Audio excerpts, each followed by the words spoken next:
It's been a weird season due to the unique circumstances, but now with the college basketball year all wrapped up, in today's video, we're going to do a 2021 mock draft. The support lately has been amazing. I really appreciate it, but well over half of you guys that have been watching the videos are still not subscribed. We've got a lot of content coming out. You won't want to miss it, so smash that sub button, smash that like button, and let's get into it.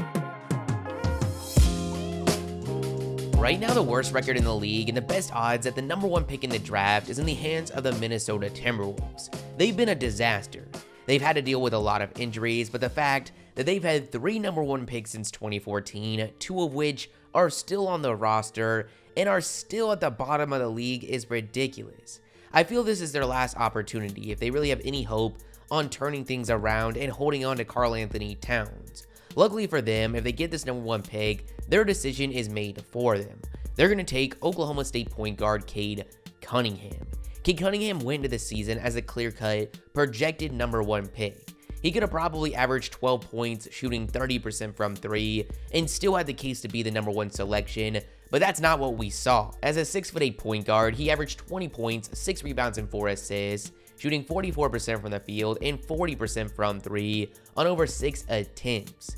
You could look at his game under a microscope and find holes, yeah, but you've got a 6'8" point guard averaging over 20 points as a 40% three-point shooter. As a freshman, you don't think, you draft him, and you figure out the rest later. If this selection were to actually happen, the Timberwolves would be going forward with a core of Cunningham, Anthony Edwards, D'Angelo Russell, and Karl-Anthony Towns. At least on paper, there would be a lot to get excited about for Minnesota fans. The second best odds at the top pick belong to the Houston Rockets. Rockets fans are going to be watching the draft lottery as close as they can, as while right now we projected them to have a top pick and hold on to it, neither are a given. Right now they have just over a 50% chance at landing inside the top 4. If they fall out of that range, their pick is going to be going to the Oklahoma City Thunder.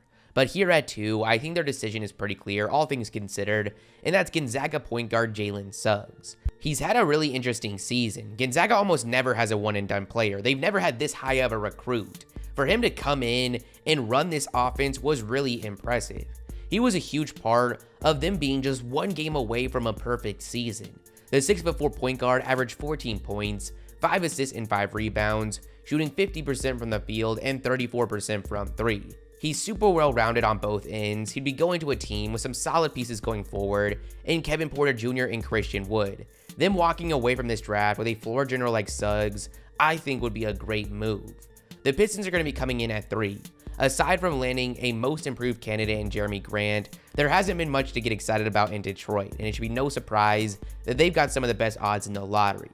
I'm really not a big fan in today's game at taking centers with top picks, but it's hard to say anything negative about USC big man Evan Mobley, who's exactly who the Pistons are taking here at 3. He came in as a top recruit and didn't disappoint. He averaged 15 points, 9 rebounds, and 3 blocks, shooting 58% from the field.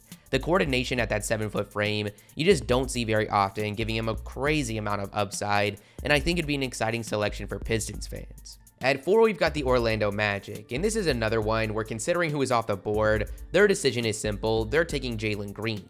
Green actually graduated as the #1 recruit in the country, but decided to take a unique path and instead of going to college, went to the G League. I really didn't know what to expect from him in terms of production, but so far in 15 games, he's been impressive, averaging 18 points, 4 rebounds, and 3 assists, shooting 46% from the field and 37% from 3.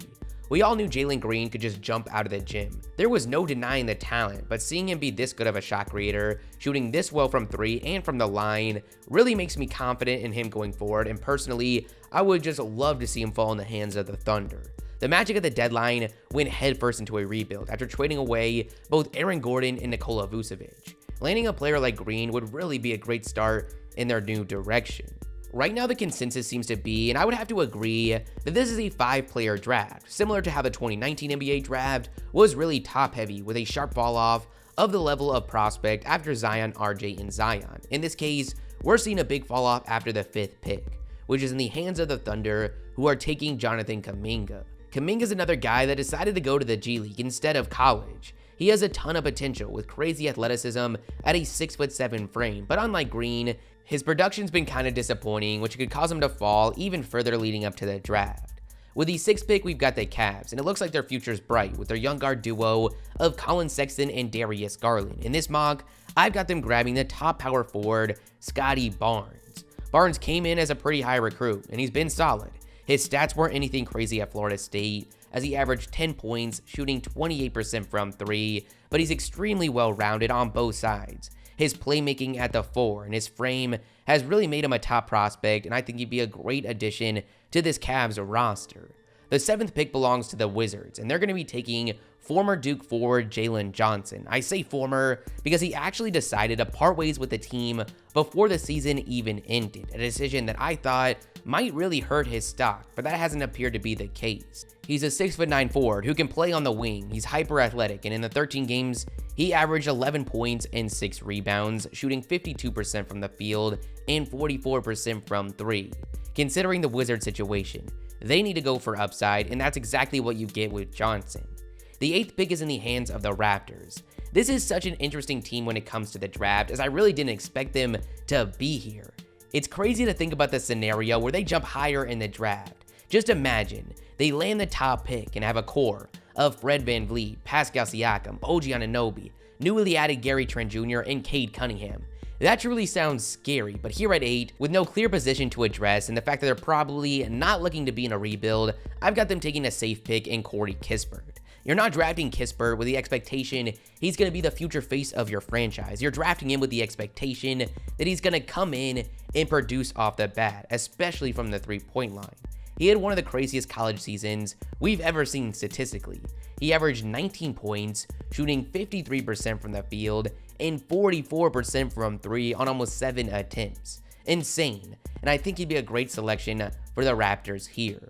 At 9, we've got the Kings, and this one's kind of tough with how many solid guards are on the table, but that's not really a position they need to address. For now, I've got them taking the top big man on the board in the first foreign prospect, Alperen Sengun, an 18-year-old Turkish 6'10" center that I know very little about, but based on scouting reports, it appears a lot of his stock is coming from his high IQ game on both ends, especially in the pick and roll, but it seems very clear he's coming in very raw. At 10, we've got the Orlando Magic, and they're taking one of my favorite prospects in the draft, Moses Moody. Yes, the Magic already have Hampton and took Green earlier in this mock, but they're not going to be drafting for need, or at least I hope they're not drafting for need, and in my opinion, Moody is the best player on the board, so they take him. He's a huge reason that Arkansas was actually a top team this season. He came in as a freshman and averaged 17 points, shooting 36% from 3. He was a 3-and-D wing at Montverde. He showed this season that at the least, he's going to bring a lot of value in that department at the next level, but he's got the potential to be much, much more. Personally, I would love to see him fall and get the chance to go to a team ready to compete right now, but in this mock, he's going 10 to the Magic. 11 is going to be the Pelicans, so we're getting another guy who's one of my favorite players in this class, and that's James Bouknight. There is no clear direction for them in this draft, so I just got them going for upside, and this might be their best bet here. I've gotten the chance to see Bouknight a few times this year, and every time, I've been impressed. He's a 6'5" guard that as a sophomore this season at UConn, averaged 19 points, shooting 45% from the field and 29% from 3.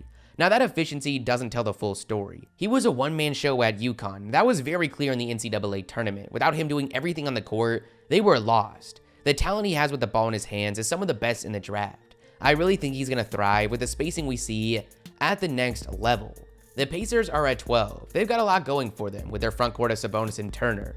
Brogdon's been pretty good this year. Caris LeVert has looked impressive since coming to them midway through the year. But here at 12, I've got them adding guard help with Tennessee's Keon Johnson, whose stock is coming a lot from his athleticism, but this season averaged 11 points, 4 rebounds, and 3 assists, shooting 45% from the field.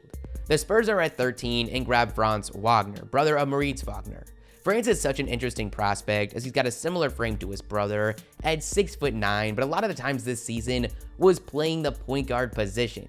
Something it's hard to imagine him running full-time in the NBA, but makes him a very interesting prospect.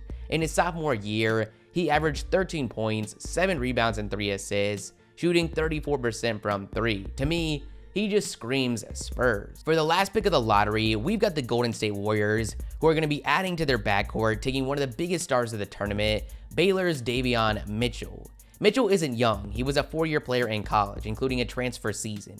He isn't very big, but I think he's going to be a very solid selection for this Warriors team, who are trying to get back to title contention as soon as possible, as he can come in and make an impact immediately. He averaged 14 points and 5 assists, shooting 51% from the field and 45% from 3. He's one, if not the top on-ball defender in this draft. His combination of leadership, defense, and three-point shooting at the point guard position has him quickly rising up my board. But that's the video, guys. You guys tell me your thoughts in the comments below. If you liked the video, make sure you like and subscribe, and peace.